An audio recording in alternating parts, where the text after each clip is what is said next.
My name is Kasper Thybier. I wish to bid you welcome to Haxan, the Witch, a film like no other, an exploration of the demon-haunted mindset of the distant past. We begin with the powerful gaze of Benjamin Christensen, one of the most original and daring of silent filmmakers. He speaks of himself as I in the intertitles, leaving us in no doubt that this film is his work, even as he thanks his cinematographer and his set designer. For this film, he spent at least 2 years on extensive research into the history of witchcraft. He even provided a bibliography for the film, which can be found elsewhere on the DVD. I shall begin by giving an overview of the background of this extraordinary filmmaker. But first, let me provide you with an outline of Haxan. It is in many ways an unusual film. One aspect of this is its structure, its deliberate avoidance of standard narrative form. It is divided into 7 sections, each of which corresponds to a reel of film. The first section resembles an illustrated lecture more than anything else, with a series of old pictures of witches, demons, and other supernatural phenomena.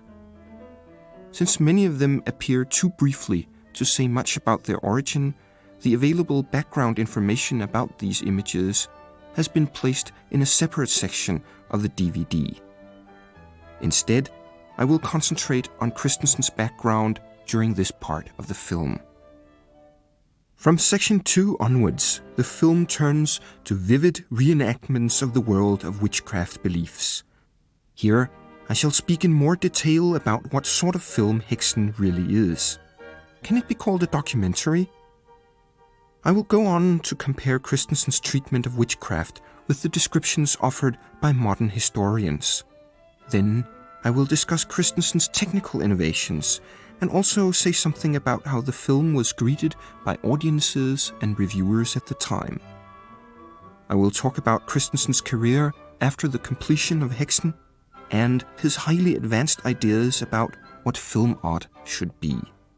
Finally, at the end, the film moves into the modern period and attempts to draw a parallel between witchcraft and hysteria. And I will say something about how this reflects the opinion of many leading experts at the time, particularly psychiatrists and other medical men, and I will discuss these experts and their theories in some detail. I believe that will give the best understanding of what Christensen was really trying to do.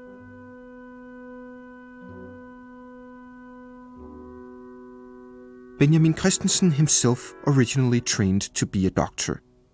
He was born in 1879, the youngest of 12 children, in a medium-sized Danish provincial town.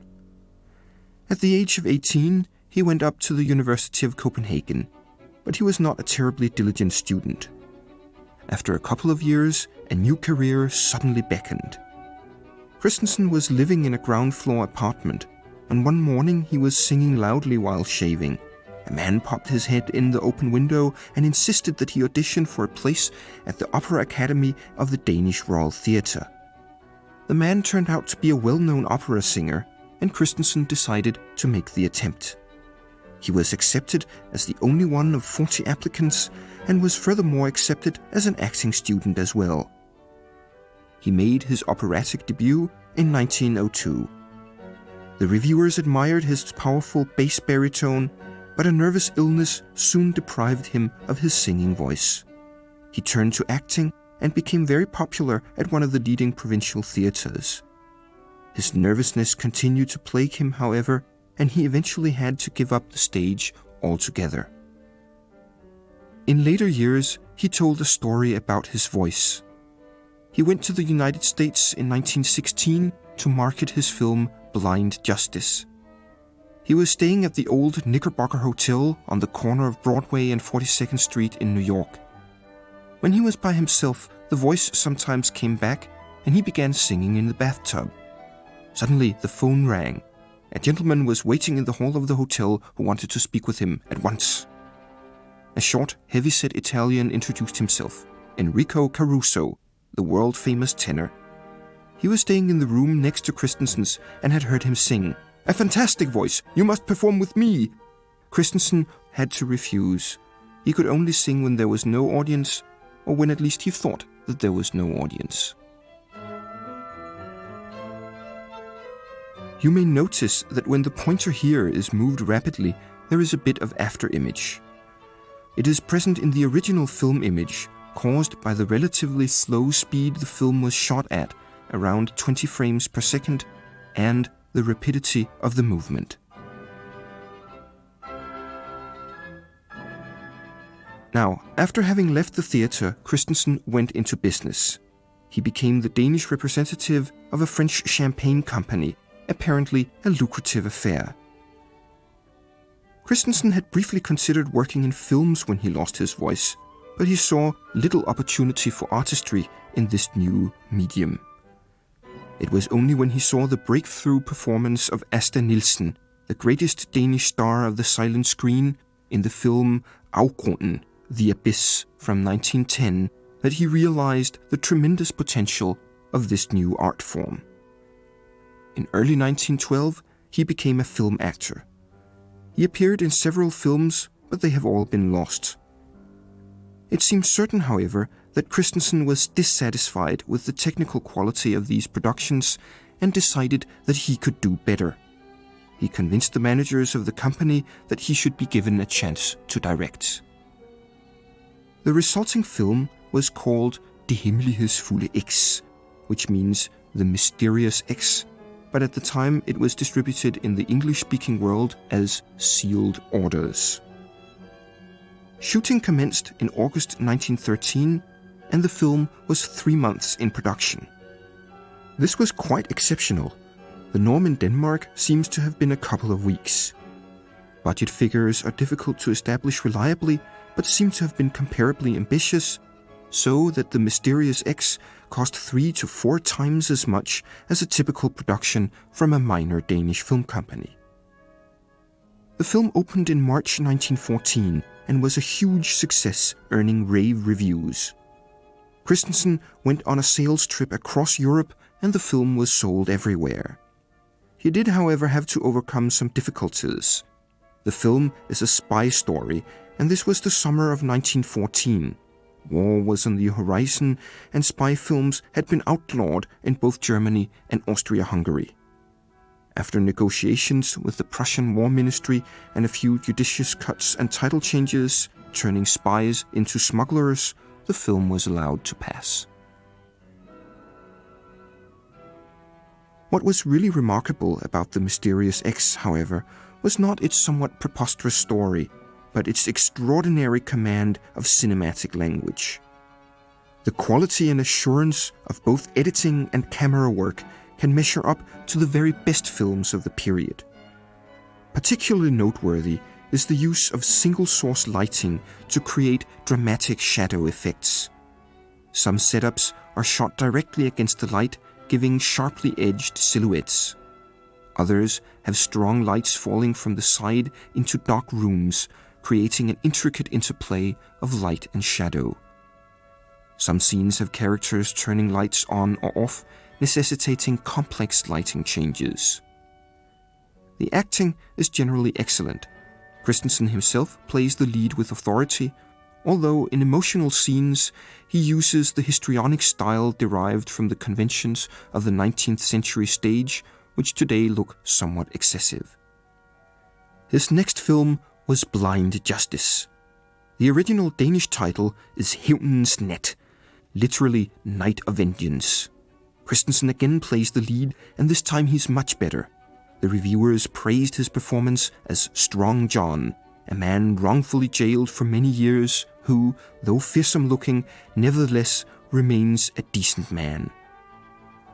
Not just the acting, but the film as a whole shows that Christensen was not content to rest on his laurels.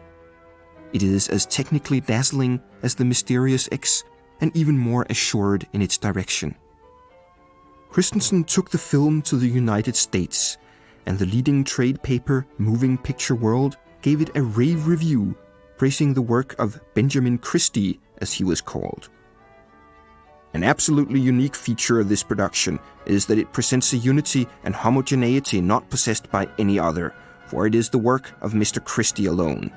He wrote the story, he directed the picture, enacted the leading role, edited, and did all else in connection with the finishing touches, thus making a perfect whole which proclaims it to be the creation of one sole mastermind. Vitagraph, one of the leading American production companies, offered Christensen the job of supervising director, which would have meant that all the other directors at Vitagraph would refer to him. But he turned it down, having already begun planning Haxan. He had become interested in the subject of witchcraft earlier on, and some of his experiences in the United States provided a further impulse.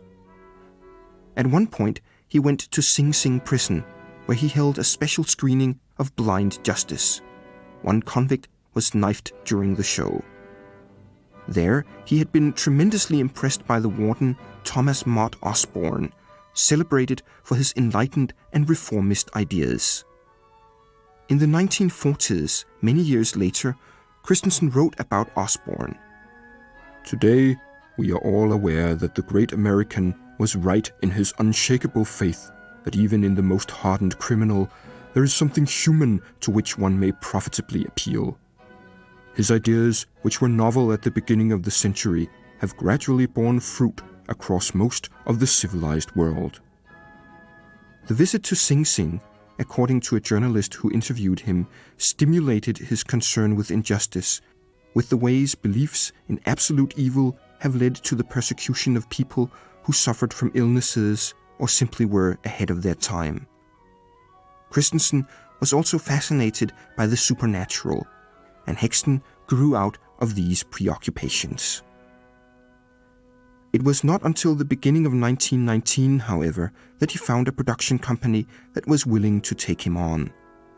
He had sold his own studio because the World War made it very difficult to market films internationally, but now he was hired by Svenska Biografteatern, the leading Swedish production company. Its head was Charles Magnusson, a pioneer producer who made possible the brief golden age of the Swedish cinema in the years just before and after 1920. He gave his top directors, Victor Sjöström and Maurits Stiller, the resources they needed to make first-class films, and, as importantly, complete artistic freedom. The result was a string of classic films. Sjöström made The Outlaw and His Wife and The Phantom Carriage, Stiller The Song of the Scarlet Flower, Sir Arne's Treasure, and The Story of Gösta Berling. Magnusson respected talent, and it did not matter that Christensen was not Swedish. Christensen told an interviewer that this prospect of artistic freedom was tremendously important to him, and that he found Magnusson's attitude very agreeable.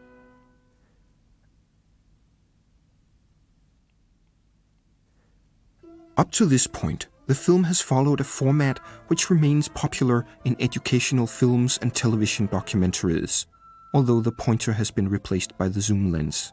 But now the film changes tack in striking fashion. We leave the still images behind, and the past is brought to life.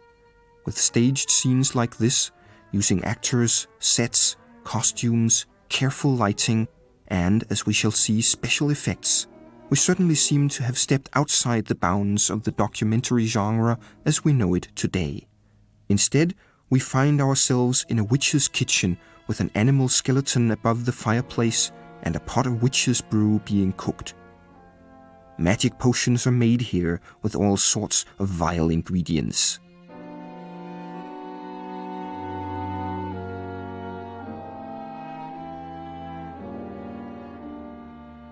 In the 16th century, the corpses of hanged thieves were usually left to rot on the gallows, and so it was not impossible to steal a finger. Such fingers had magical powers. They would contain some of the good fortune of the thief who had died early and not used it all up.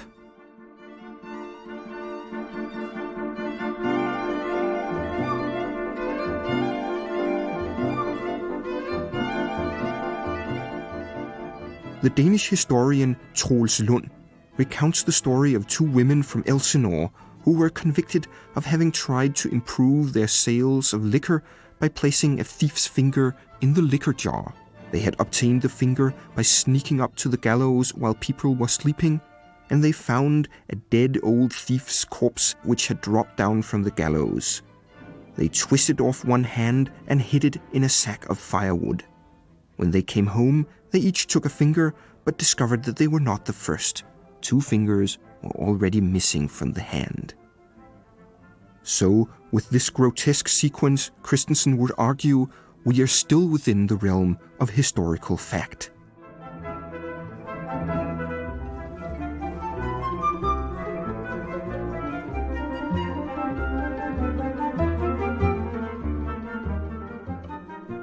It is important to remember that at the time Christensen made Haxan, the documentary film did not yet exist as a real genre. Of course, from the very beginning of cinema, there had been many films showing the real world, street scenes, scenic views, and what were called actualities or films of current events. There had also been a number of rather successful nature films showing animals in the wild.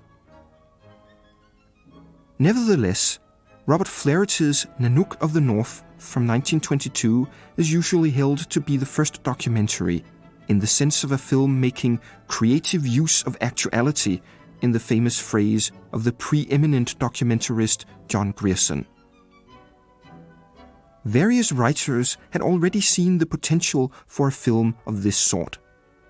One of them was the Danish film publicist Jens Locker, who wrote in January 1922, "The film dramas, with their heroes and heroines, will surely maintain their hold on the audience and continue to prosper.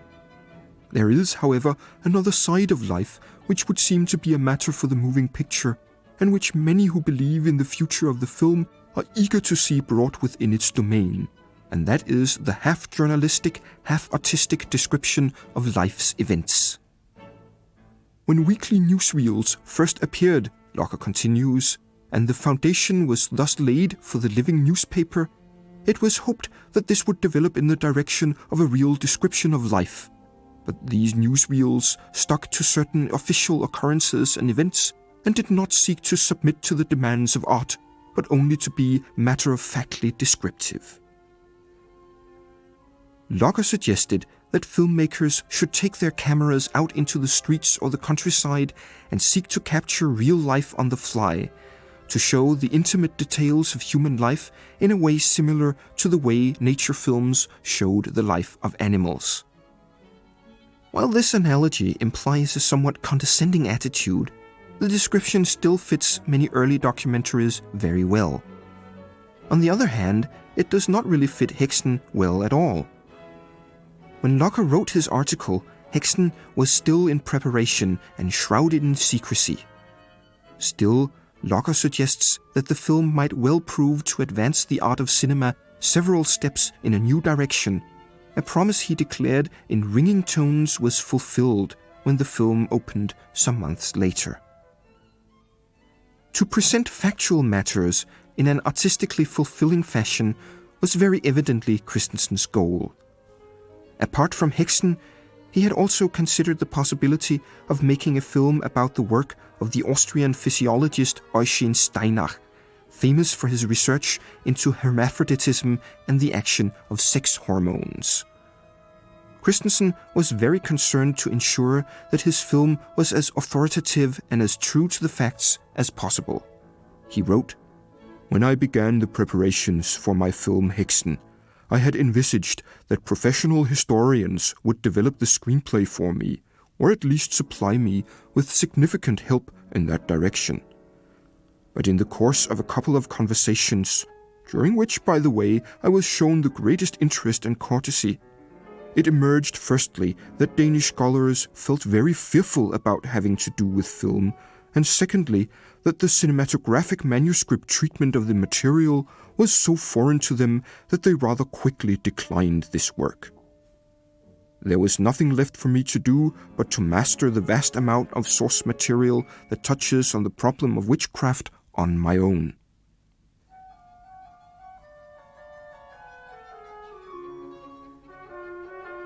Christensen went on to express the hope that Haxan might open the eyes of men of science to the potential of the motion picture as a medium of popularization, a way of bringing new knowledge to a vast popular audience.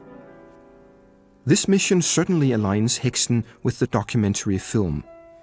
Yet documentaries are supposed to show the real world, and certainly not employ actors, like the famous comedian Oscar Stribold, whom we see here as the monk, to cavort about in farcical scenes. Indeed, documentaries that manipulate what they show, for instance for propaganda purposes, are sometimes said to be fictional. But fictional and fraudulent are not the same. Fictional films do not claim to be real.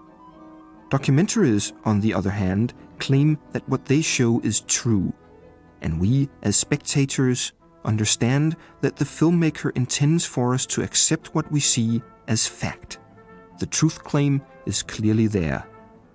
This assertion of factuality, whether deceptive or not, is taken to be the essential defining feature of the documentary film by present-day theorists like Karl Plantinga and Noel Carroll.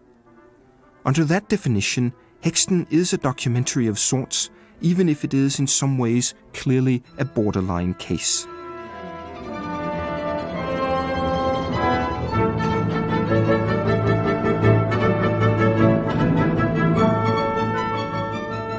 Just as important for Christensen as the factual content was making a film that was a work of art. In a 1921 article, Christensen explained what he wanted to accomplish with his film, and, as we shall see, the true identity of these two furtive figures have a lot to do with it. I want to seek a way forward to original films. And my Swedish financiers, in their unparalleled understanding, have given me free rein under my own moral responsibility. The task I have taken on is by no means easy. For I do not only seek to create original films, but also through my current work I want to become clear to reach conclusions about whether film as an art form doesn't demand from us a much larger field of activity than we have thus far used. Does a film need to be entertaining exclusively? Isn't film the best way for mankind to broaden knowledge among the masses? Shouldn't it be possible for us to find for film's characteristically popular, clear and reliable form other subjects than purely entertaining ones?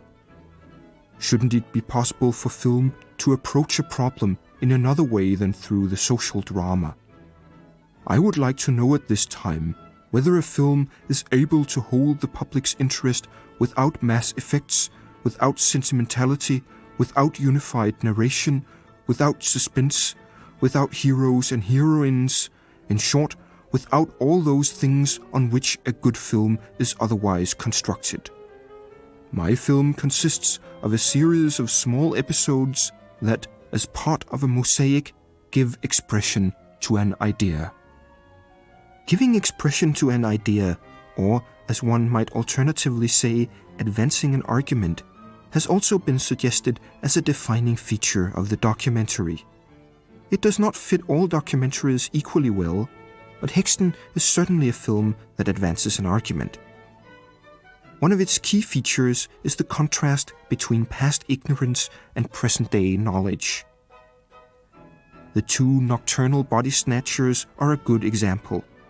They are not malefactors, but students of medicine, determined to learn the secrets of the human body despite the obscurantist prohibitions of the Church, which did not allow the anatomical dissection of human corpses.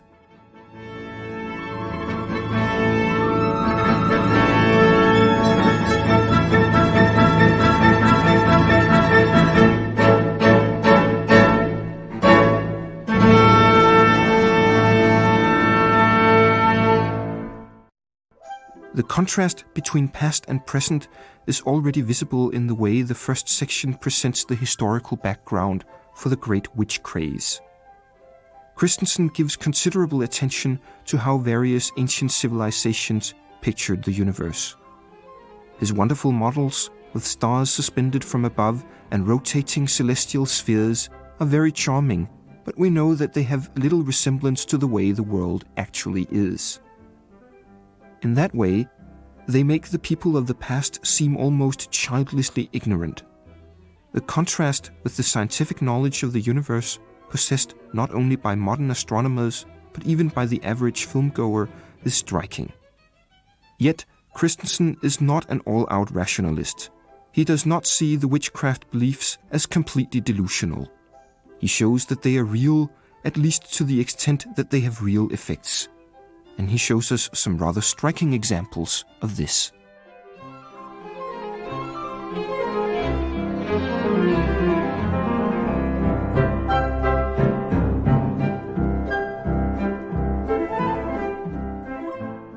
A crucial point is made here about how seemingly delusional beliefs can take on a vivid reality. This fearsome devil is played by Christensen himself, underlining the power of darkness. We will meet the monks again. They are the witch hunters conducting the trial that comprises the central section of the film. And Christensen thus lets us understand that they are not simply evil or madmen. They believe firmly in the devil that holds their world in its grip. Christensen's film, in this way, goes to the heart of what makes the witchcraft persecutions so fascinating for historians. Witchcraft beliefs appear to be radically incorrect about what could happen in the real world, in the words of the historian Stuart Clark. How did people come to believe in such things? What was it like to live in a demon-haunted world? How can we explain that people reacted so violently to something that simply wasn't there? In this regard, a very important source for Christensen was the path-breaking Danish cultural historian Troels Lund, who wrote a massive 14-volume work called Daily Life in the Nordic Countries in the 16th Century, which appeared from 1879 to 1901. From this, Christensen not only drew many picturesque details, but also an understanding of how people thought about the devil. According to Troels Lund, belief in the devil emerged from the dualistic religion of ancient Persia, which is probably why Christensen begins his historical outline in the first section with demons from ancient Persia. From there, belief in the devil entered early Christianity. But during the Middle Ages, the power of the Church and the Pope made the devil seem less of a threat and more an object of ridicule, easily duped in folk tales by cunning blacksmiths or crofters. But as the Middle Ages waned, more people began to read the Bible and were impressed by the power Satan wields there. The world, life, nature was created by God and believed to be good, but how could one then account for evil? The answer was malicious devils, numberless hordes of devils. The theologians were much concerned with such demons, and pictures of them doing their evil deeds covered the walls of churches, filling people's imaginations and their dreams. The old woman, senseless with drink, will have such a dream, suggested by a wall painting reproduced in Troels Lund's book. Troels Lund writes that an expression commonly used about a witch woman was to call her the devil's dairymaid.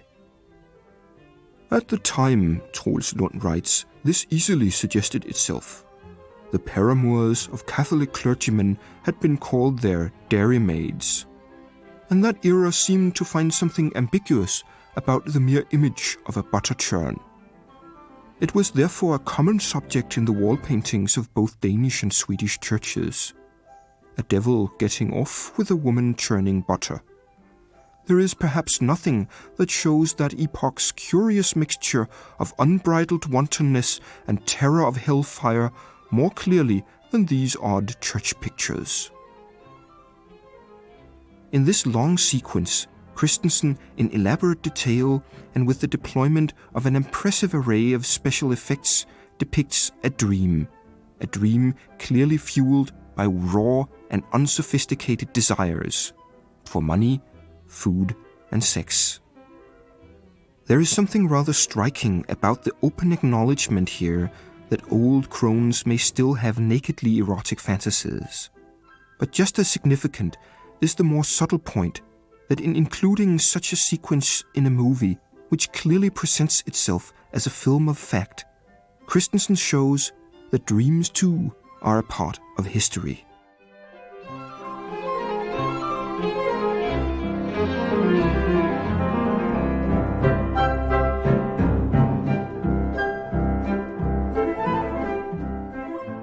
Now Christensen, by beginning with the witch's kitchen and showing people trying to work magic through potions, dead fingers and other means, allows for an element of fact behind some witchcraft accusations. He shows that there were cunning women and other workers of folk magic who believed themselves in the power of sorcery and who were thus easily suspected of being witches.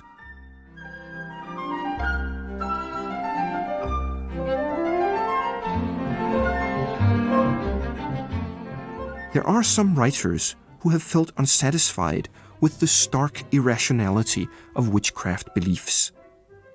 Instead, they think that there was a hidden reality behind them, that the witch cult was something that actually existed, a survival into early modern times of ancient pagan religious practices, an organized counter-religion which was ferociously suppressed by the church.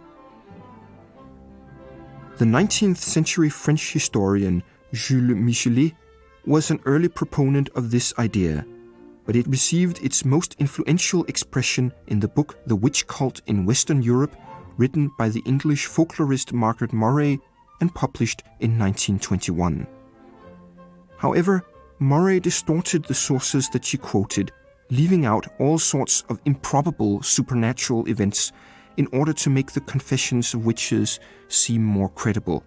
And subsequent historical research has shown that there is really no evidence at all for the existence of such an organized counter-religion.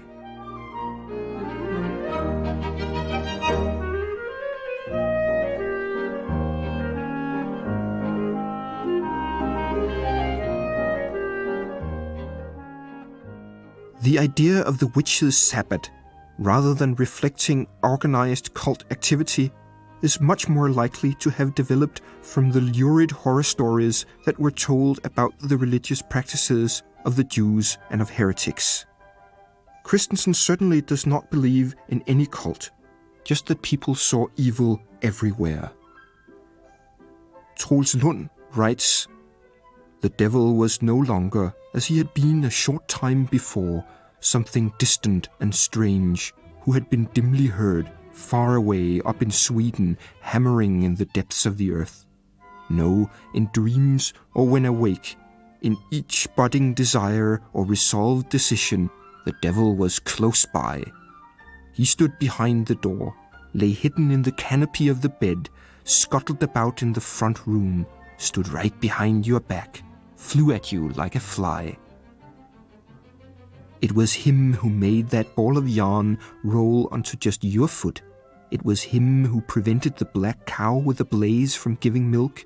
Him who made the thieves' corpses on the gallows sway in time, and him who meowed like a cat in the yard at night."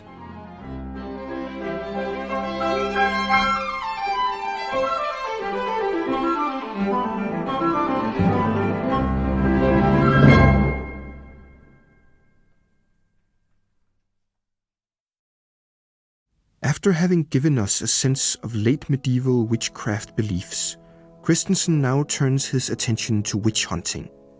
He begins by giving us a thorough description of one of the most notorious witch-finding practices, the swimming test or ordeal by water, which usually strikes modern observers as almost absurd in its damned if you do, damned if you don't cruelty. It should be said that those shown to be innocent by sinking were not invariably drowned, even if their accusers did not always fish them out in time. The age of the great witch hunts does indeed seem like an almost inexplicable outbreak of horrifying barbarism. It lasted from the middle of the 15th century to the beginning of the 18th, with the most violent outbreaks concentrated in the years from 1580 to 1630. It affected all European countries as well as the American colonies, but the area along the River Rhine in Germany was by far the hardest hit. Christensen now proceeds to examine in detail the progress of a typical witchcraft trial, which will fill the next 3 sections. We begin with a sickbed scene, which underscores the impression of a world in the grip of superstition, where bizarre fortune-telling practices substitute for enlightened medicine. During the 3 centuries or so the persecutions lasted, it is estimated that 40,000 to 50,000 people were burned at the stake or otherwise executed for the crime of witchcraft. Sometimes much higher figures are given. Later in the film, we will see an intertitle that claims that more than 8 million people were killed, and 9 million is a figure one may easily come across in popular writings today. It is, however, completely false. It was generated by an 18th century anti-clerical propagandist. He came up with it by taking the execution figures for a single town from a small span of years when it suffered a particularly virulent outbreak, and assuming that these figures held good for the whole of Europe for a time span of no less than 11 centuries. Now, the 40,000 to 50,000 victims is still a very large number, even if it does not compare to those killed by war, for instance. In the great battles of the 30 Years' War, like Breitenfeld or Rocroi, 10,000 soldiers may have lost their lives in a single day. Nonetheless, in some places the impact of witchcraft persecutions was devastating. During the 1630s, the Archbishop Ferdinand of Cologne oversaw a ferocious witch hunt which resulted in some 2,000 executions from a population of perhaps 220,000. This means that close to 1 person in 100 was burnt at the stake.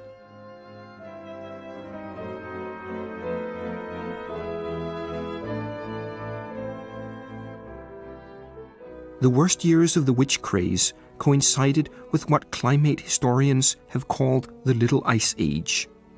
Extreme cold and wet weather caused crop failures, want, famine, and misery across much of Europe. The freakish weather raised the suspicion that evil forces were at work, and the widespread desperation made people more likely to act against those who disliked them and who would want to harm them if they had the power to do so.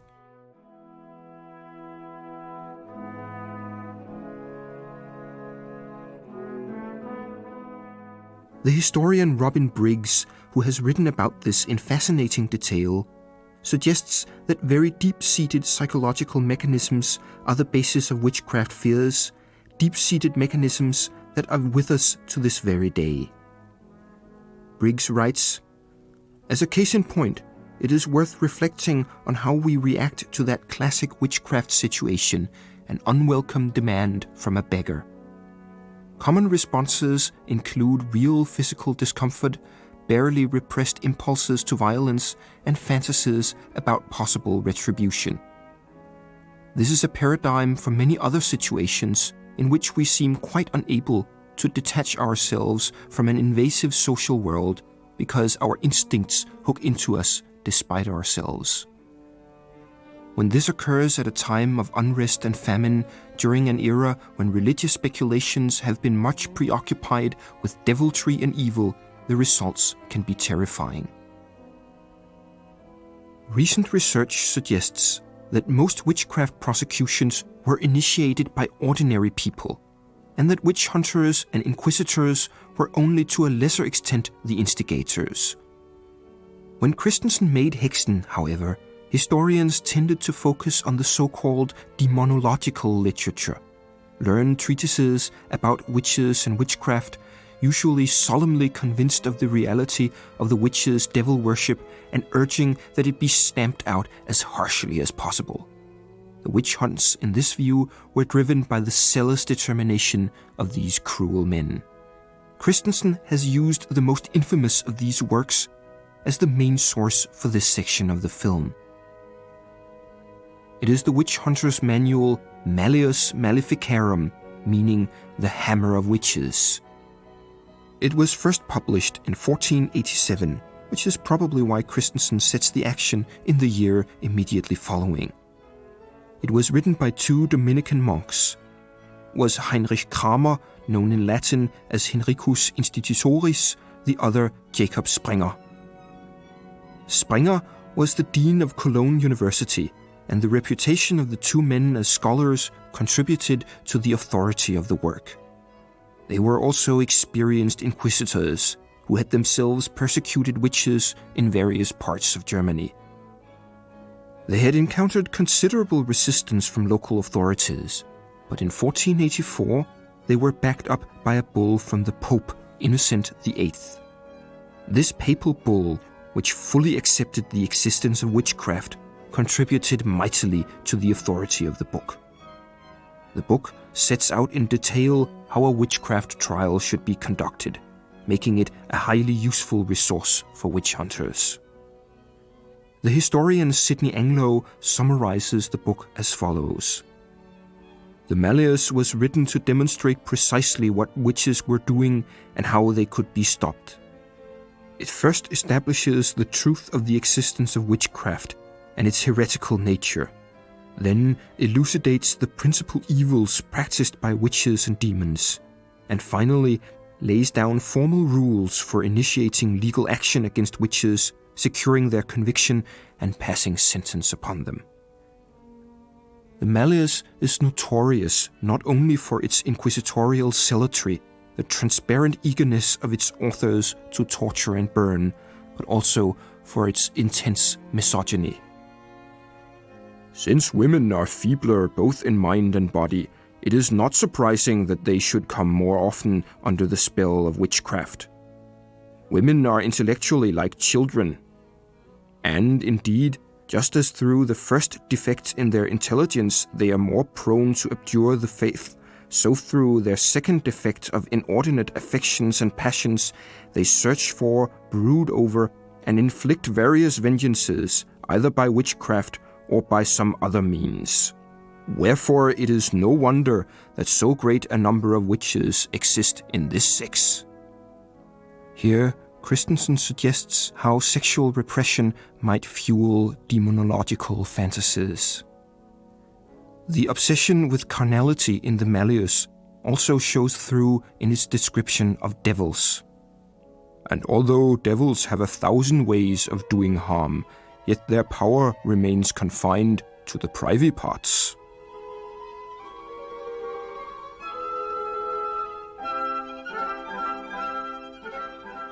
It is worth noting that the leading witch judge, the man sitting in the middle, is called Father Henrik. He has clearly been named after Heinrich Kramer.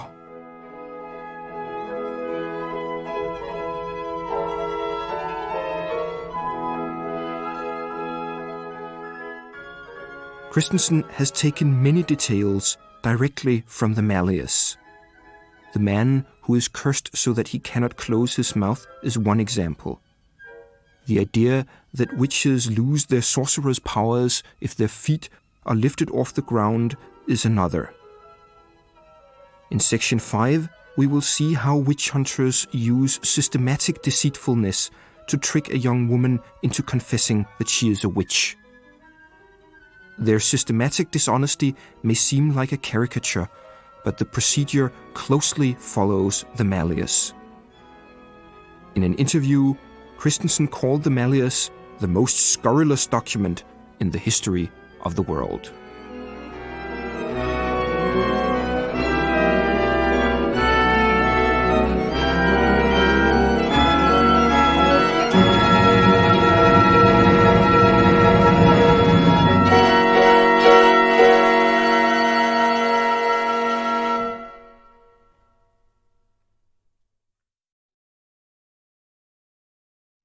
Now that the arrest has been made, the trial will begin its inexorable course.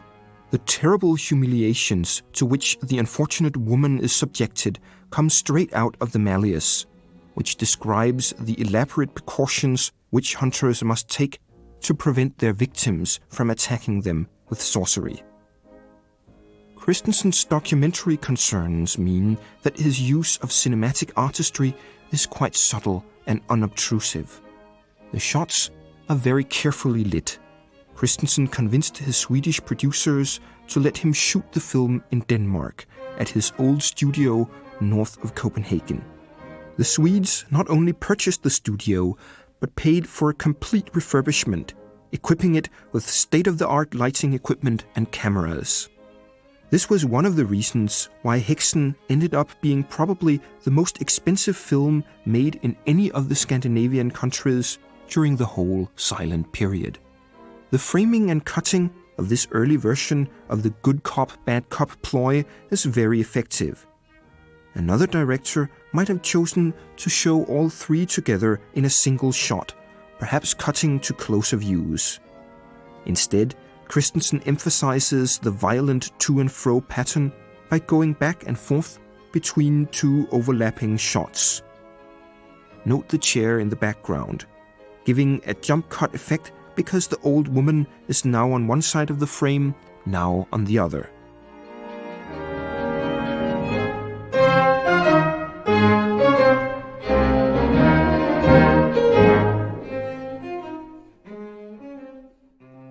Another reason for the escalating cost of the film was Christensen's somewhat erratic working habits. He often started late and he preferred working at night, which meant huge overtime bonuses for cast and crew. He did believe, however, that it was necessary to shoot the film during the hours of darkness. He told an interviewer, "The film, which examines hysteria, deals with the dark side of human nature, and when the sun was shining during the day, it was not possible to bring out this side in the actors." The occult subject matter and Christensen's fascination with darkness has led some commentators to connect Haxan with German expressionist cinema. This is often linked to Christensen's well-known mastery of elaborate shadow effects. I've already mentioned how the mysterious X uses scenes shot against the light, creating elaborate silhouette effects. It can also be seen in this film, for instance in this shot, where the rack and other cruel devices of the torture chamber are shown only in silhouette, providing a grim frame for the clerical tribunal. However, it is misleading to think that this provides a really satisfactory parallel to the German expressionist films. It is true that some of these films, of which the best known is probably Friedrich Wilhelm Murnau's Nosferatu from 1922, do use shadow effects. Nosferatu very effectively uses the vampire shadow in place of the vampire himself. But the German films do not aim for the delicate chiaroscuro of Christensen's pictures. They seek strong graphic effects, usually created through framing and set design rather than lighting. Robert Wiene's The Cabinet of Dr. Caligari from 1920 famously has the shadows painted directly onto the sets. Moreover, the German filmmakers sought to create a stylized world, so that the very irreality of it would allow vampires and madmen to exist freely within it. Christensen, however, goes in the opposite direction. He aims for realism. Rather than transforming reality into a jagged nightmare world, he tries to make the supernatural seem as real as everything else.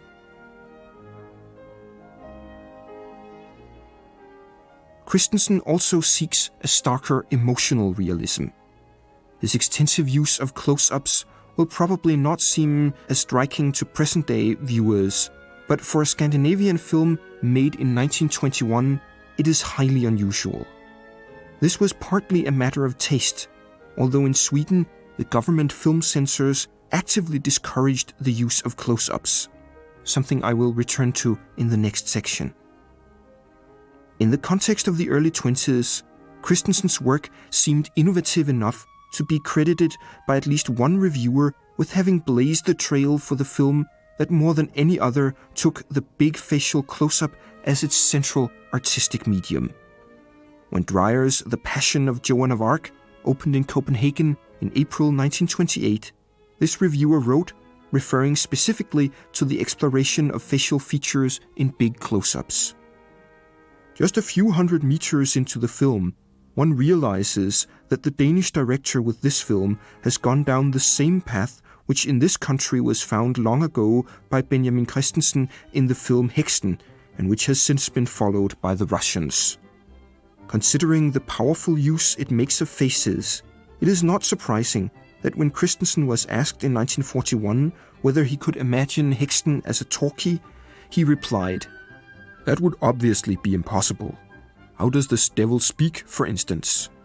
The silent picture had its shortcomings, but it had advantages also. The talking picture is matter of fact. Everything is explained through words. The imagination doesn't have to do any work.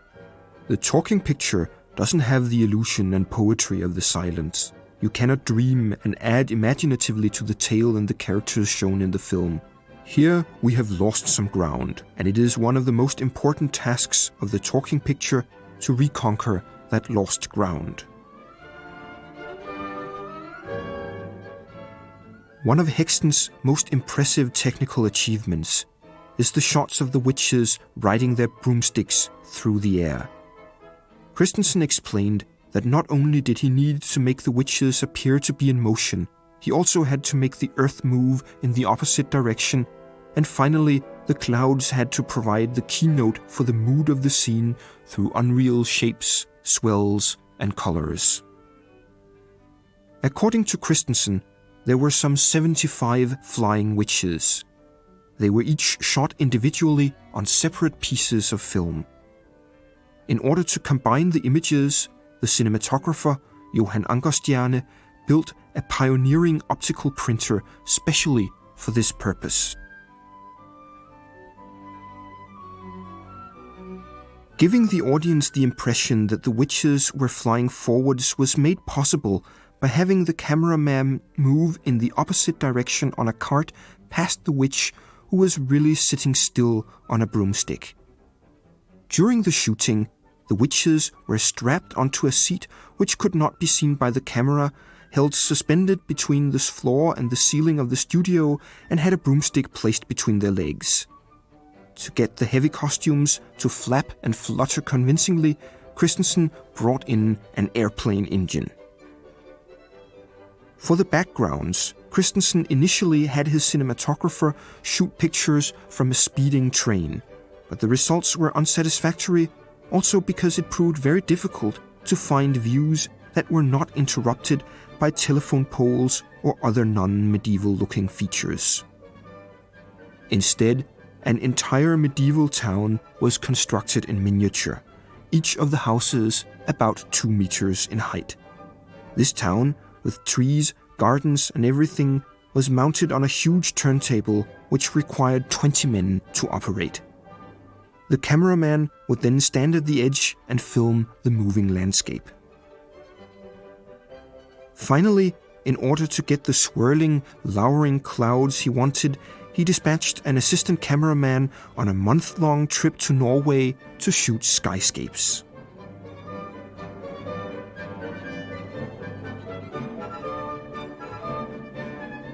The gnarled vegetation of the witchwood where the Sabbath takes place was created by uprooting and upending the trees in the large garden surrounding the studio where the film was shot.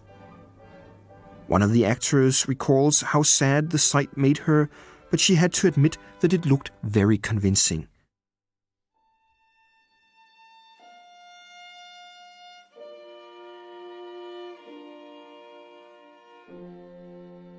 The demonic makeup effects are also very strikingly done. Speaking of special effects, the animated demon in the second section is also worth recalling. Stop-motion animation was known at the time, and the principles were described in a few early handbooks. But creating that wonderful animated demon must have required a great deal of technical experimentation.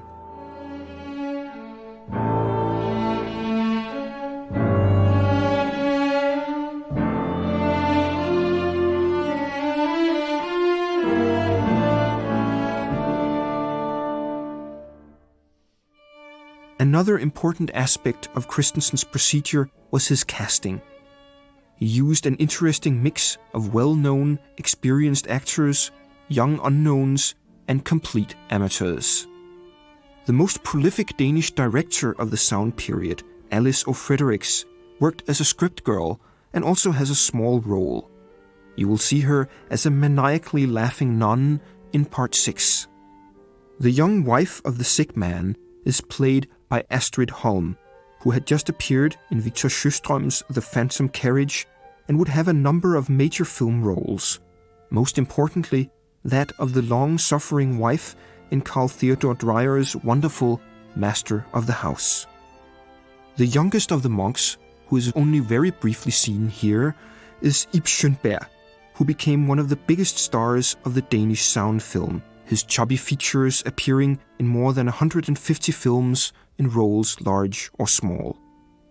This is his first screen appearance. Of the amateurs, the most important is certainly Maren Pedersen, who plays the old witch. She claimed that she had been the first Red Cross nurse in Denmark, but later she fell on hard times. She was selling flowers on the street when Christensen met her. He asked her to appear in the film, and she ended up playing this key role. Her performance was uniformly praised by reviewers, and she had another film role in Dreyer's Once Upon a Time. As I mentioned, the lusty friar who is given the love potion in section 2 was played by Oscar Stribold, a famous Danish comedy actor who was also hugely popular in Sweden. Tora Teje, a major Swedish star, has a key role in part 7 as a modern-day hysteric. In that section, one of the most celebrated Danish stage actors, Poul Reumert, has a small role as a jeweler. Before that, you will also see Clara Pontoppidan, one of the leading stars of the Danish silent film, as the nun Sister Cecilia, who gets a visitation from the devil. Finally, the second-in-command witch doctor is played by Åge Herzl, the top Danish screen villain of the period. He has later said that he also plays one of the demons, of course in heavy disguise. This may be a sly joke on Christensen's part. In this way, the demons unleashed upon the world are actually the witchcraft prosecutors.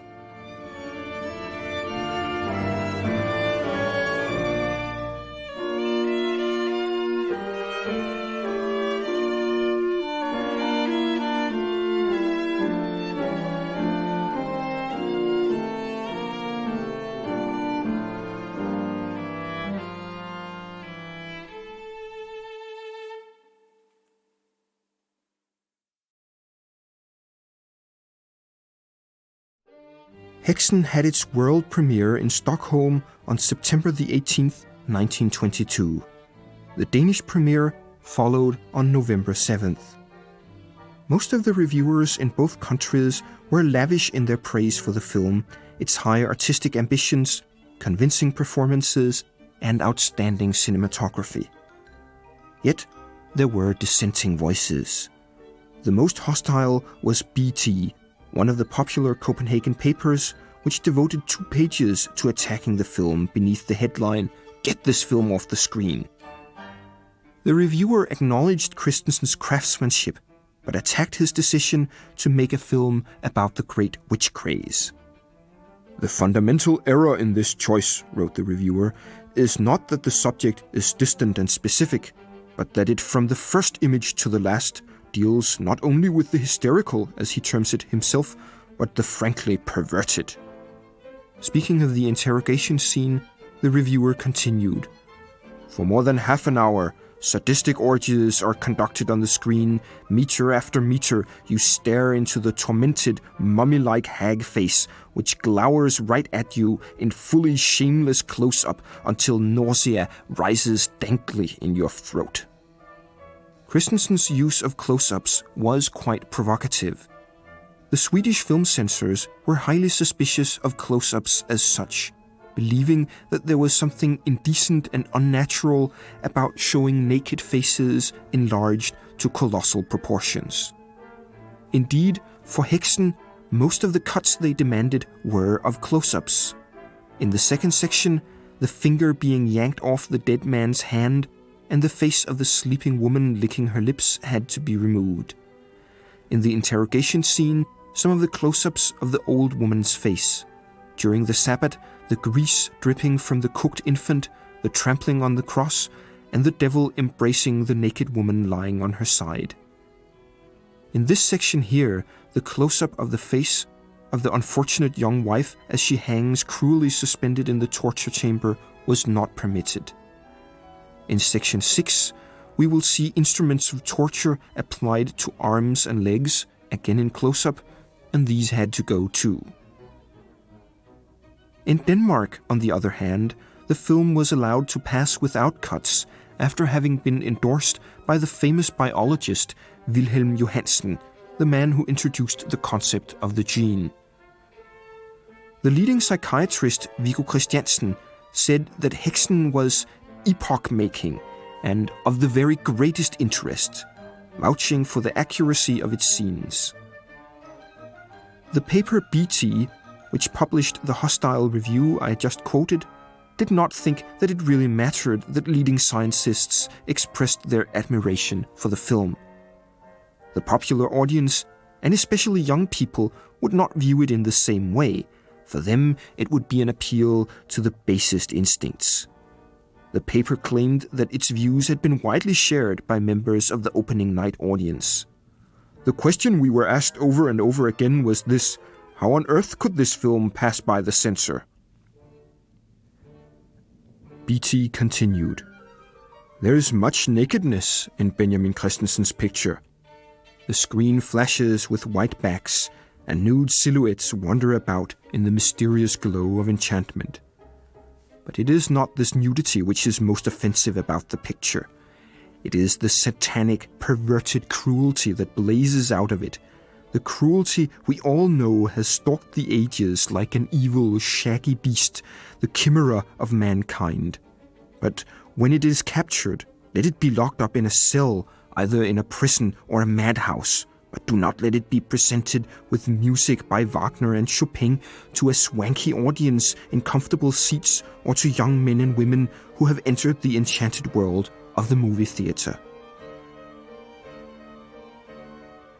It proved very difficult to get the film shown in the wider world.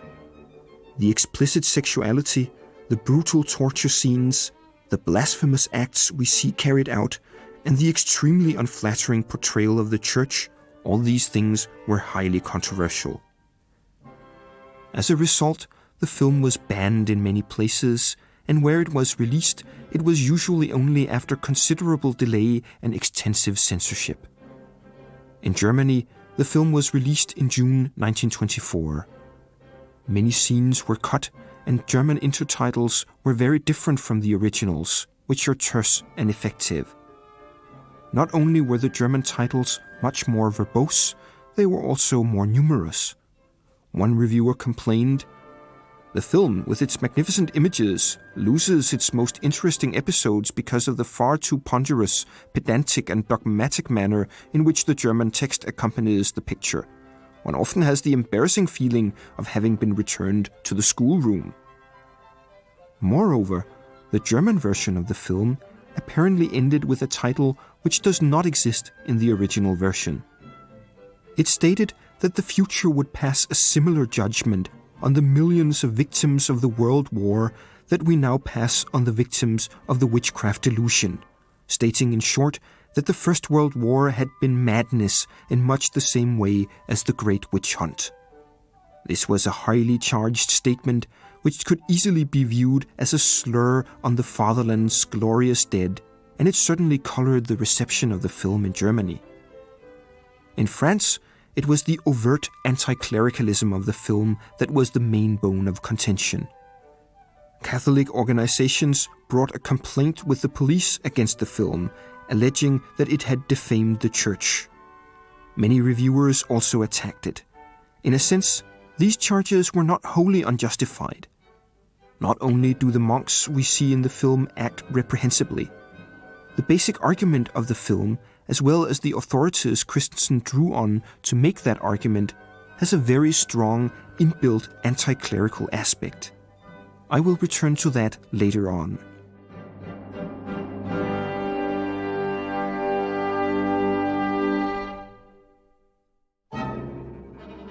In the United States, the film was not shown publicly until March 1930, when it was presented at the Film Art Theater in Los Angeles, an early art cinema. The film reviewer of the Hollywood Daily Citizen was not really taken with the film. She wrote, "The picture may be informative, but it is not entertaining, nor was it meant to be. It is another example of the difference in the psychology of the American and European peoples. In the United States, where we have conquered nature by science and invention, we are optimistic and like our entertainments to be a portrayal of our dream life, a beautiful picture of our fondest imaginings. But in Russia, Denmark, and Scandinavia, where life is still stark, literature and art take the form of morbid reflection.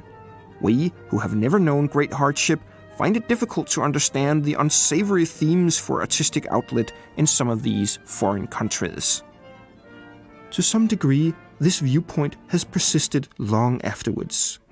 Oddly, several of the most famous Scandinavian films from later years also feature witches and burnings at the stake, most prominently Dreyer's Day of Wrath and Ingmar Bergman's The Seventh Seal. Indeed, in her review of the latter, the English film critic Dilys Powell made the caustic comment that whenever Scandinavian cinema has 5 minutes to fill, it burns a witch. Such burnings are in fact quite rare. But it is tempting to speculate about whether the re-release of Haxan in Denmark in early 1941 helped pave the way for Dreyer's Day of Wrath from 1943. In 1941, a commercial release of a silent picture was quite unheard of. Indeed, it was widely believed that the old celluloid strips had become so brittle that they would shatter like glass. Speaking of Haxan, a journalist who interviewed Christensen confidently claimed that for this reason, we will never know how we would think of it today.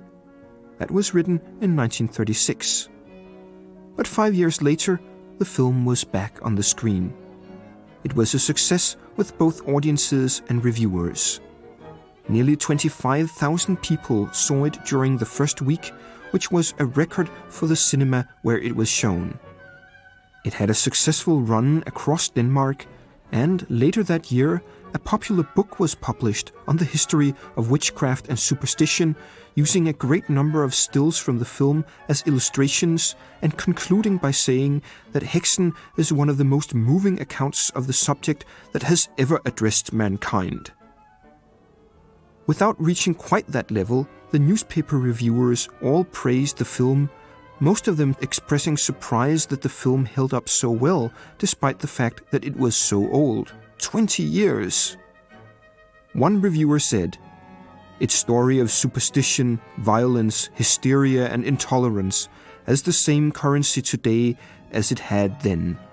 Benjamin Christensen has not just probed a piece of cultural or uncultural history, but something universal."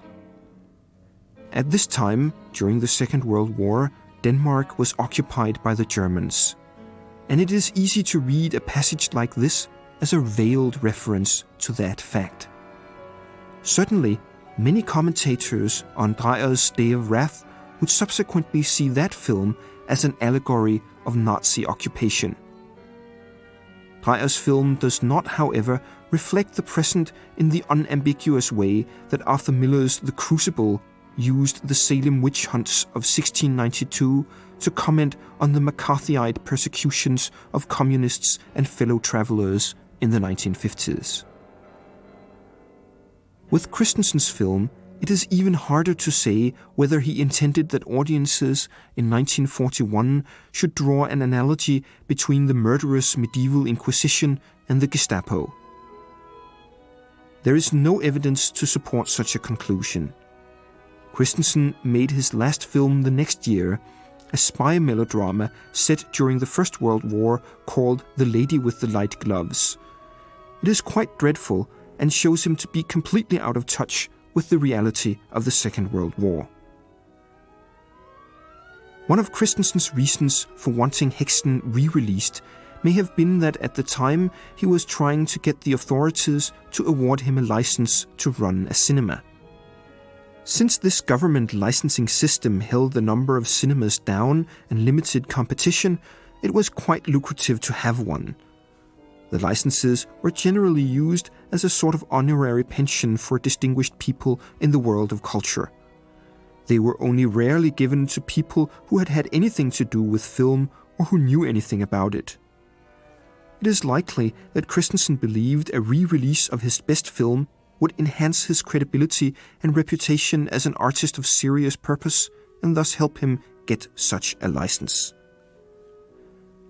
Nevertheless, the re-release of Haxan may well have been important for Day of Wrath in a different way. During the 1930s, Danish film production had been completely dominated by light musical comedies and entertainment films, and there was no room for film artists like Christensen and Dreyer. But the success of Haxan helped to demonstrate that films with grim and serious subject matter made by an artistically daring experimentalist director could be commercially viable.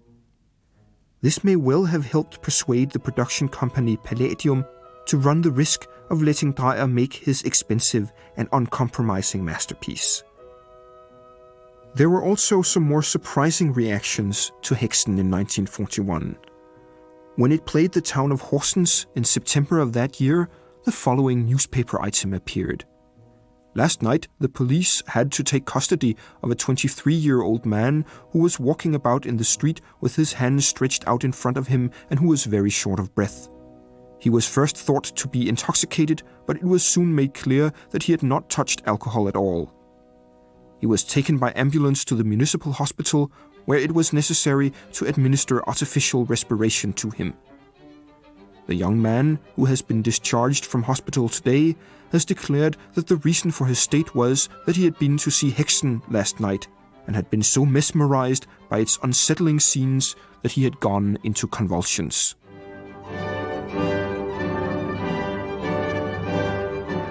The film became a favorite of the Parisian surrealists, partly because of its anti-clericalism, but certainly also because of its weirdness. The association of the film with extreme states of mind was given further currency when the film was released in America in 1967 in a reworked version with a rambling, loopy soundtrack commentary by the writer and dope prophet William S. Burroughs.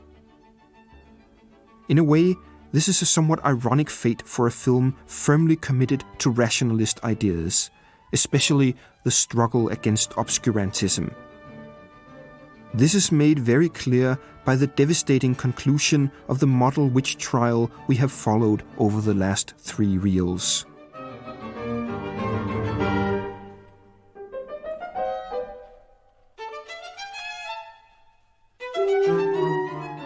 Note how effective it is when Christensen cuts a series of brief, succinct intertitles into a continuous shot, building to a shattering climax.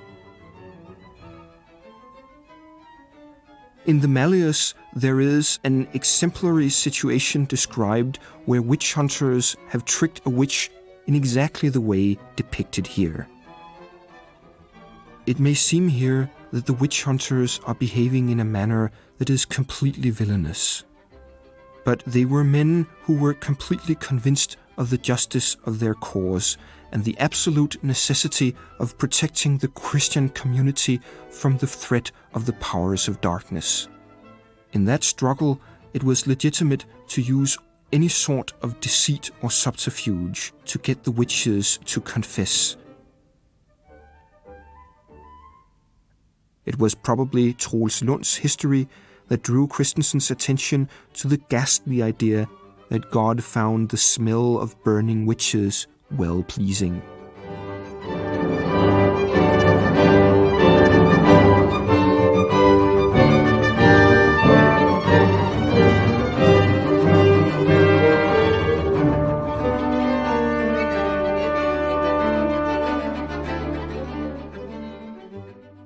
claim that millions were burnt is, as we have seen, completely wrong, but it is presented here with great rhetorical aplomb.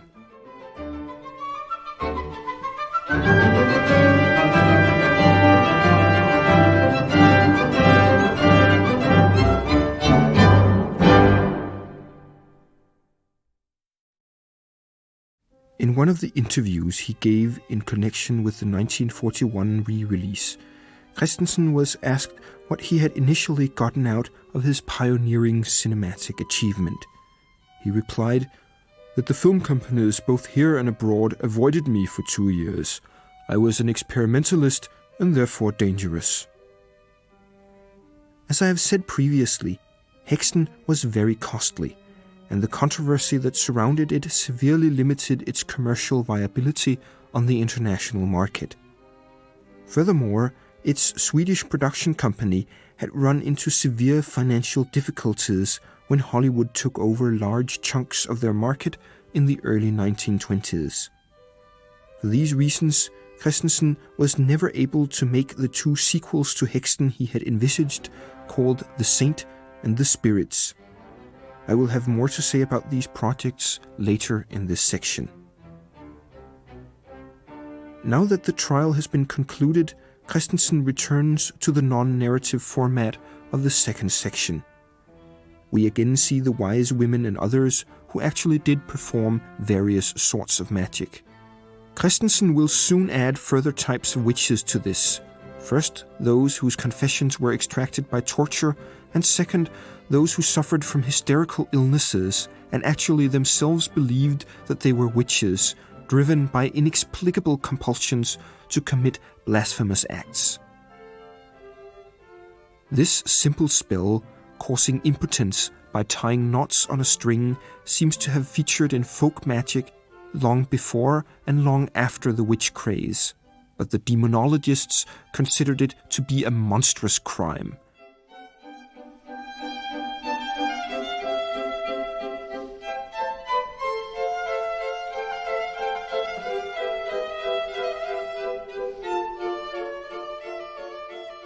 You may notice that we see some characters here whom we saw arrested or denounced during the trial segment of the picture, and whom we would assume had gone to the stake. But here they reappear. We need not assume that they are the same people, however. It is worth stressing that while the trial features a number of named characters and has a clear narrative progression, it is not intended as a story of some particular people, not a drama in the traditional sense, but an exemplary, typical description just as much as the little situations we've just seen.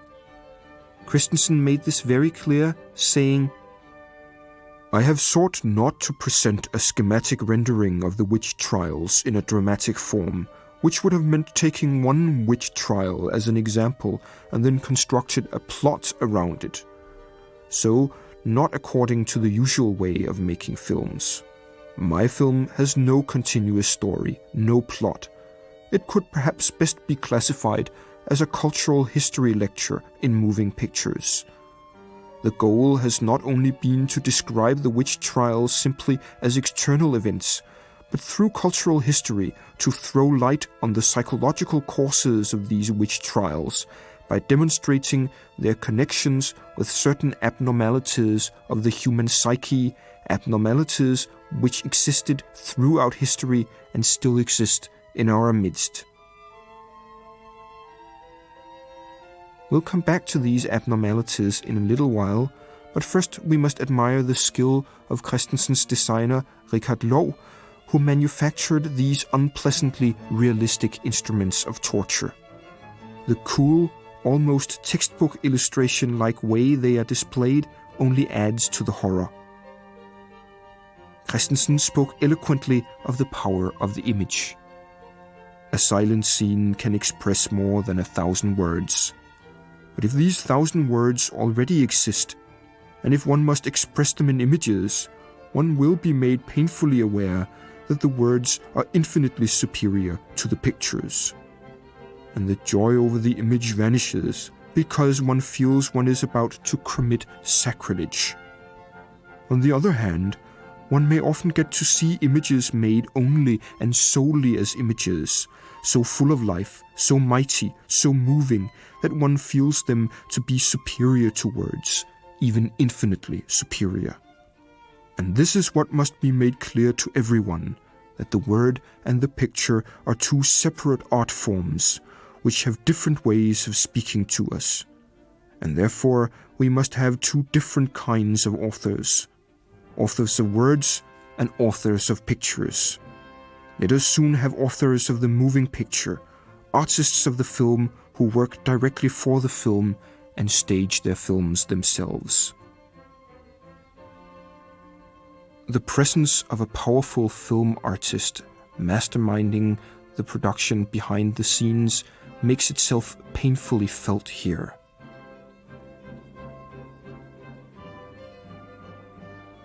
The idea that directors should write their own screenplays based on a visual imagining of what the film should be like, so that the original vision would be transferred to the screen, was an idea that Christensen returned to again and again in writings and interviews from the time Haxan was made.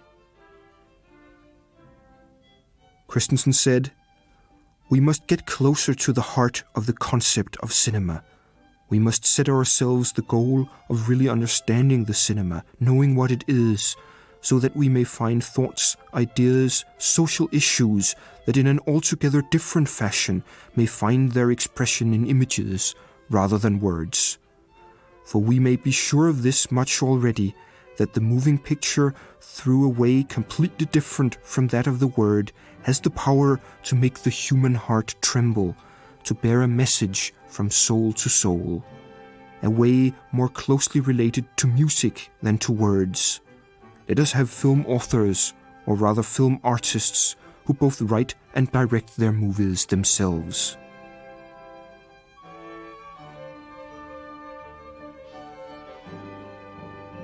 In a different interview, Christensen said, "We must get to the point where the film director and the film writer are no longer separate concepts, but are merged into a single whole which we must find a name for. In my language, I shall call him an image maker." Christensen obviously sought to fulfill this ideal himself. At the beginning of the film, I remarked on the very direct way Christensen presents himself as the true maker of the film, that the film is a product of his vision. That's how Christensen thought it should be. He said, "Like every other artist, film artists must display in the future their own personality in their works. When we leave the theater, we should know the person who has spoken to us from the screen." Unfortunately, Christensen was not able to fulfill this ideal in any of his subsequent projects.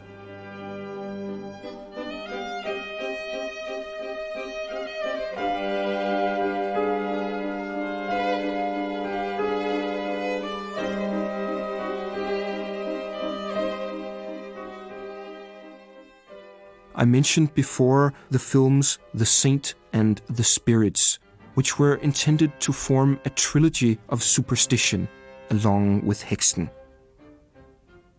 The Saint seems to have been intended as a study of religious hysteria. In the bibliography for Haxan, Christensen lists several works that deals with famous saints being afflicted by violent visions, and it seems clear that his intention was to describe these in the subsequent film. For this film, a few scenes were actually shot, but the project was never completed.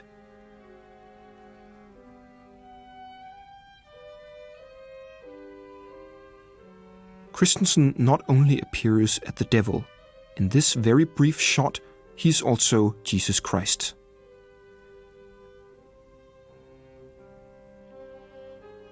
In an article he wrote around the time when Haxan was released, he described how the other project, The Spirits, was supposed to turn out. He wrote, "Another idea I had at the same time, and which would also have been realized had not the monetary crisis come, was to set up a laboratory. to gather there the best mediums in the world, especially the so-called materialization mediums, because I believe that it is possible that it is the technique of the cinema that will be the road through which the world will learn something positive about these phenomena. It is hardly possible completely to deny their reality, despite the fact that the frequent exposures of fraud more and more makes one doubt them altogether.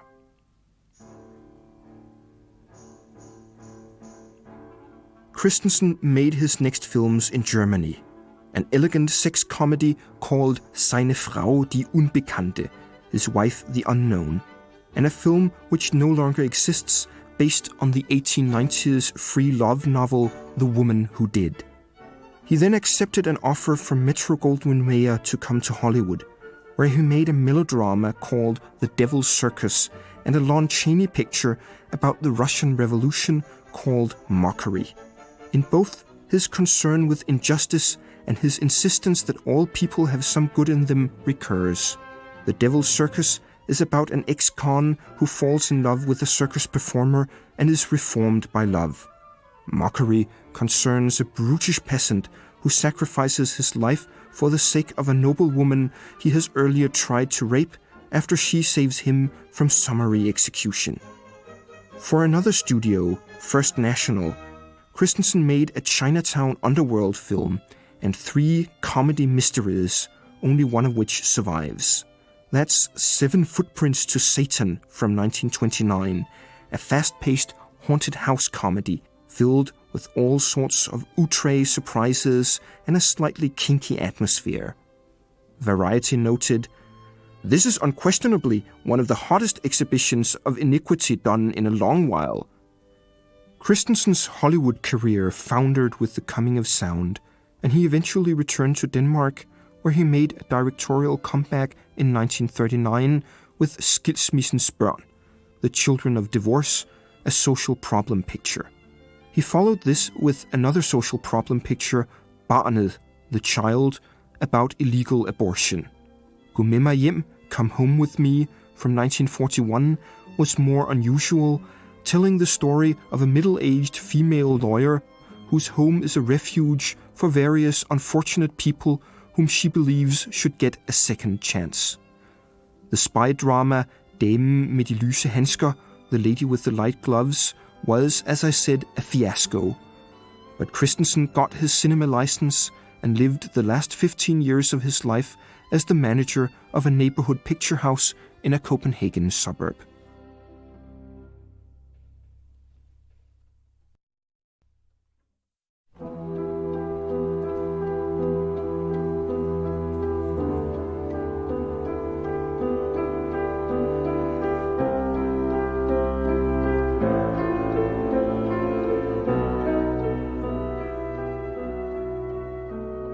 The last part of the film has a contemporary background.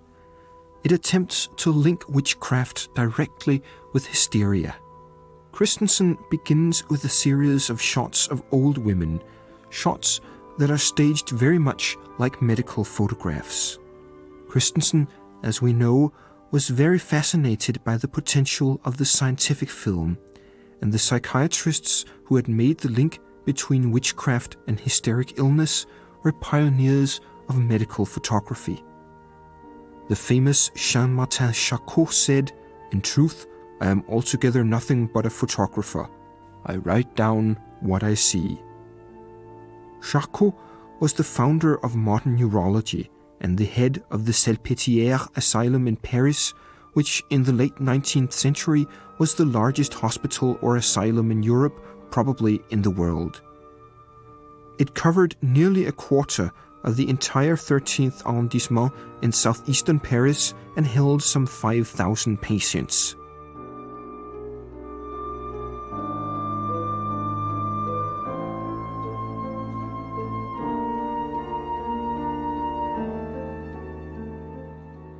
Charcot applied his knowledge of brain anatomy to the study of neurological illnesses and became internationally famous.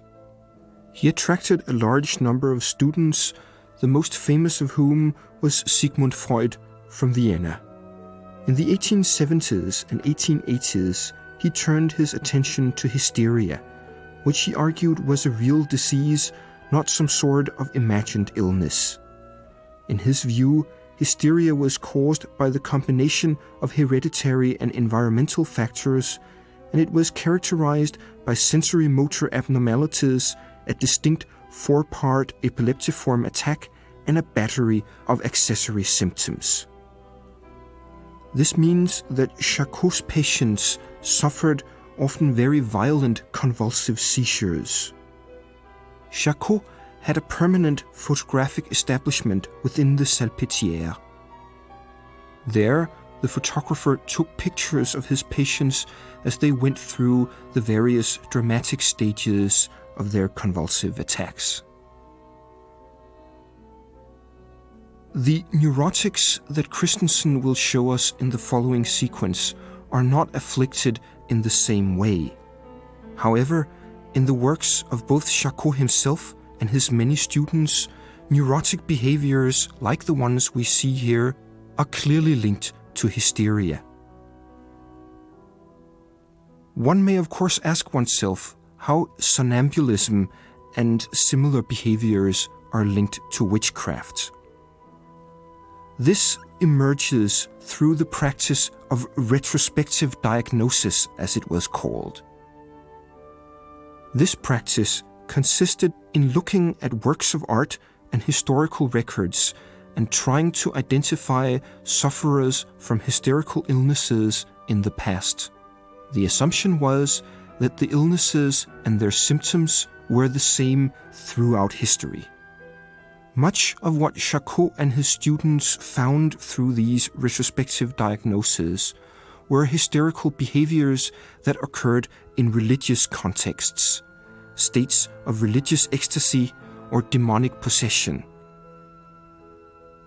The idea that religious ecstasy is a symptom of hysterical illness is obviously not one that is very congenial to believers.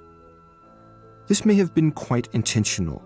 In many countries, there were struggles in the late 19th century between free thinkers and traditionalists of various sorts, among whom churchmen were prominent.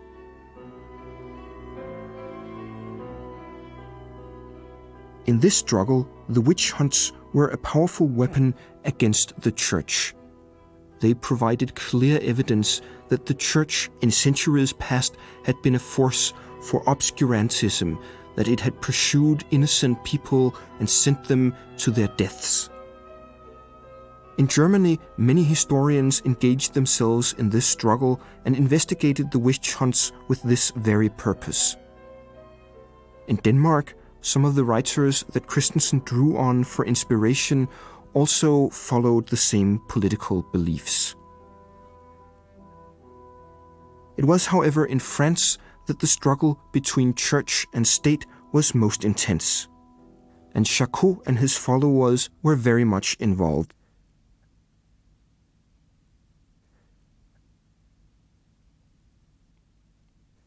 It was particularly Charcot's pupil Bourneville, the superintendent of the hospitals of Paris, who was in the forefront of this struggle.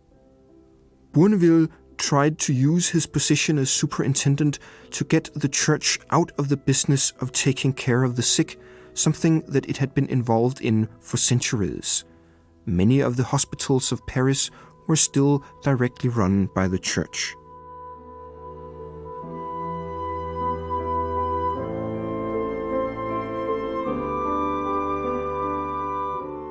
Bourneville was very interested in the phenomenon of witchcraft. He edited a series of books called the Bibliothèque Diabolique, the Diabolical Library. Here, he republished contemporary accounts of witchcraft trials and demonological works.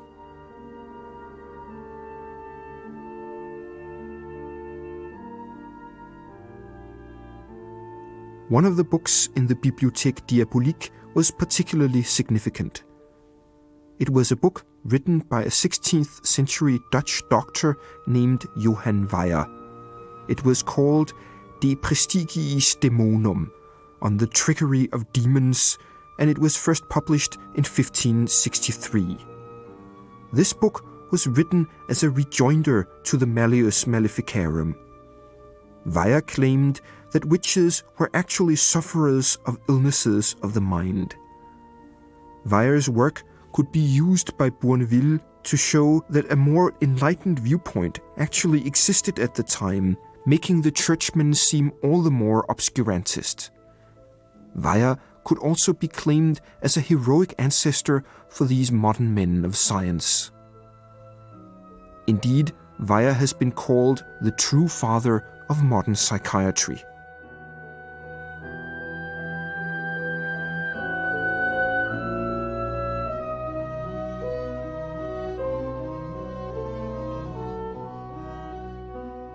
In that way, witchcraft-related phenomena were given a crucial position in the development of their science by the psychiatrists of the Charcot school. Indeed, some of the hysterical symptoms Charcot considered most important were anesthesias, insensitive spots in various parts of the body, similar to those the witch prickers had searched for centuries before.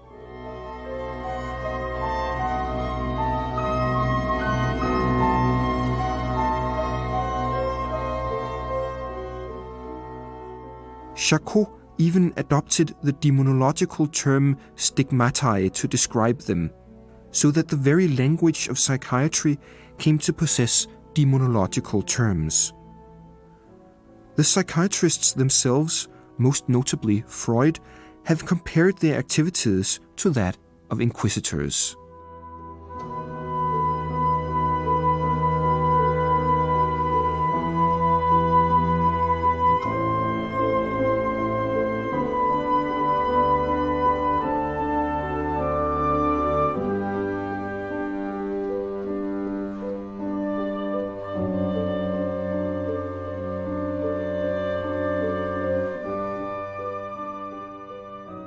Now, Christensen was familiar with all these works, and the link was also evident to the scientists. Viggo Christensen, the Danish psychiatrist, described Haxan scenes as valid illustrations for the Bibliothèque Diabolique. He said, "I can testify that scientifically speaking, it is altogether correct and reliable in every detail and without any mistakes at all. I find it astonishing that a layman like Benjamin Christensen should have been able to such an extent to penetrate and master the interesting theories advanced first of all by the famous French scholar Jean-Martin Charcot about hysteria as the cause of witchcraft and the witch trials, and that Christensen should have been able to reproduce them in images in such a convincing and clear manner."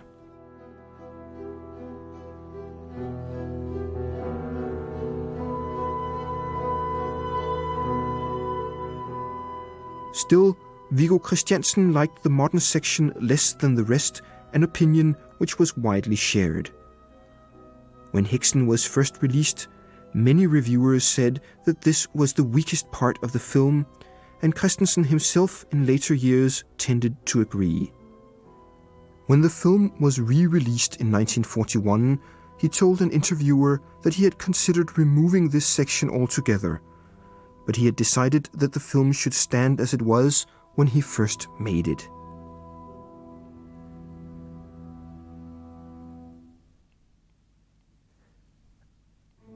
A different opinion of this last section came from the Swedish Dr. Fogelqvist. Fogelqvist was known in Sweden for having spoken out on various occasions against the cinema, but here he approved. He wrote, "The most important and valuable thing about Haxan is that it does not end with either the historical or the sensational, but brings us up to our own day. The horror is discharged in a feeling of relief at the comparison between the different ways past and present ages have treated these degenerations of the human psyche. For once, one reveres one's own day and feels, having passed through this historical hell, that it is easier to live and breathe now. It is not without value to bring about such emotions in modern people, who mostly tend to see the dark sides of the present.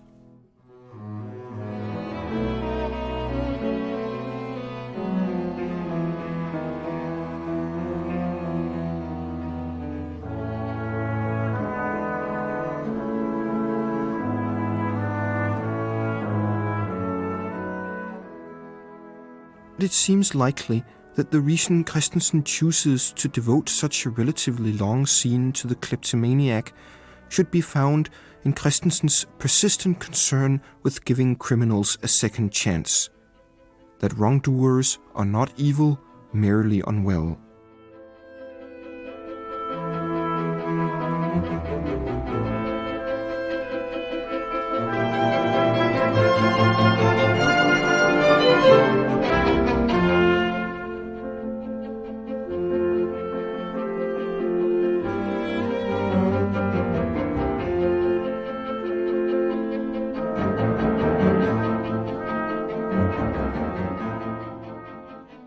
One cannot deny that the modern section lacks the magnificent vividness of the earlier parts of the film. A Swedish reviewer put it this way in 1922. The arrangement is not convincing. For one thing, this section is quantitatively too short to work as a counterbalance to the previous long, compact and detailed one. For another, it does not seem to deal with quite the same subject matter. The belief in witchcraft was, after all, a phenomenon with a strong religious coloring. Certainly, the kleptomania episode here, with its one neurotic, does not really function as a convincing parallel to anything. Perhaps it is because this woman, unlike most of the others, is not driven by raging but repressed emotions and desires. She simply seems cast adrift. On the other hand, kleptomania is a characteristic example of the compulsive behaviors the psychiatrists of Charcot's school explicitly linked to witchcraft.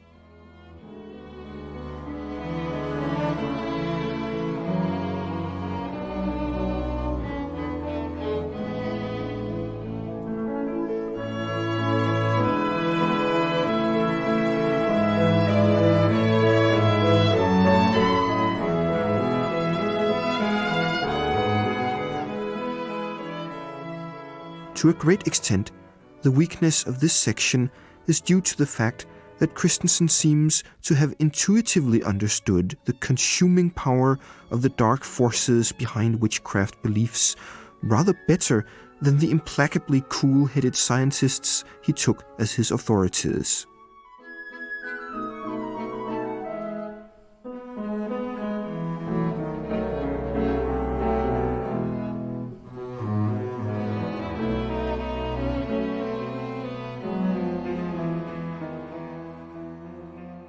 Another Swedish reviewer put it well.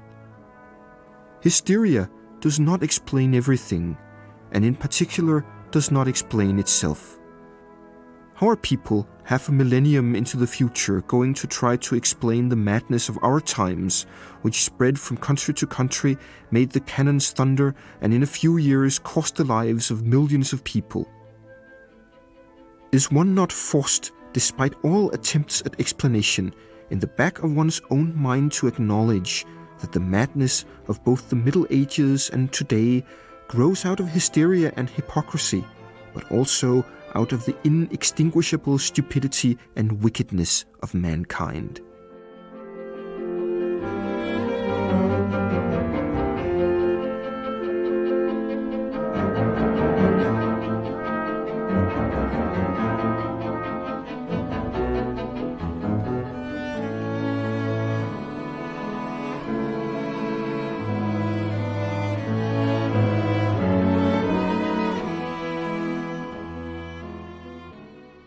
The film ends as a paean to Enlightenment, science and humanitarianism, but it does not pretend that the dark forces have been completely abolished, and Haxan is nothing if not a demonstration of their power. It is the unique masterpiece of a great filmmaker. Christensen himself said, It is a great fortune for an artist just once in a lifetime to be allowed to do what he wants. That happened with Haxan.